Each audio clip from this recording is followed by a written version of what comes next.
Les agriculteurs présents au salon ont bien sûr exprimé cette année encore leurs difficultés, mais nombreux sont ceux qui innovent pour combattre, chacun à sa façon, la crise. L'exemple d'une famille des Pyrénées-Atlantiques qui s'est lancée dans les produits laitiers transformés. C'est un reportage en Aquitaine d'Erwan Brem et Christophe Brousseau. Chaque matin dans cette localité du Béarn, le même rituel pour Aurélie Estanguet. La jeune agricultrice dépose son fils chez la nounou avant de prendre le chemin de la ferme familiale. Début d'une longue journée, bien chargée. Aurélie retrouve son frère cadet pour traire la trentaine de vaches du troupeau.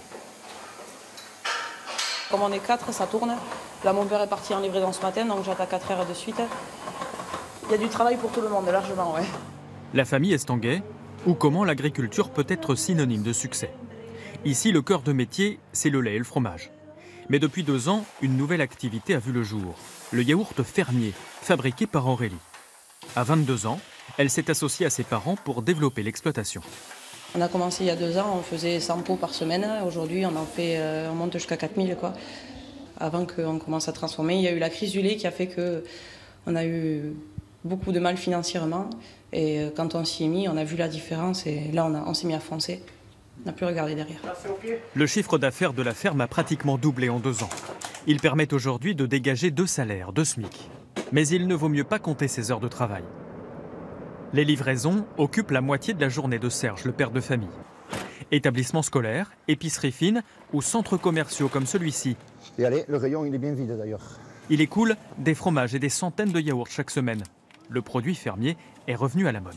Dans le Béarn, on est un des secteurs où il y a un nombre d'entreprises d'exploitation agricole qui augmente. Donc c'est qu'il y a un changement d'attitude de consommation.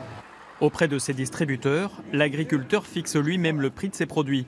Il tient aussi à approvisionner personnellement les points de vente. Sans cesse se remettre en question. On veut garder le contact pour faire progresser l'exploitation, pour faire avancer, qu'il n'y ait pas de mauvaises remarques. S'il y a toujours moyen de rattraper. Voilà quoi. Dans quelques mois, ce sera au tour du fils cadet de se mettre à son compte dans la ferme familiale. Avec un objectif, maintenir l'esprit d'une agriculture de qualité.